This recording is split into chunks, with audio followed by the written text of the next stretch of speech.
The Smith machine incline guillotine press targets the clavicular head of the pecs in the upper chest. Since the shoulders are flared out more than a traditional incline barbell bench press, it's important to use strict form and lighter weight to protect your shoulders. Using a Smith machine may also be safer for your shoulders as the rail maintains a consistent bar path. Here's how to do it correctly. Set an incline bench to approximately 30 degrees and position it so the bar lowers to the upper chest area near your clavicle. Place the Smith machine safety stops a little below your intended bottom range for added protection. Lie back with your eyes roughly under the bar, retract your shoulder blades, and plant your feet for a solid base. Grip the bar slightly wider than shoulder width and unrack the bar.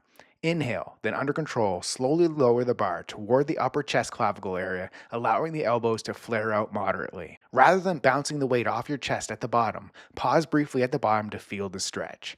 While maintaining scapular retraction, press the bar up until your arms are near full extension. Repeat for reps, then rack the bar safely after you're set. If you feel any shoulder pain, stop immediately. If you want to see real results in the gym, it's time to stop doing random workouts and start following a structured plan. Try my workout app free for 7 days.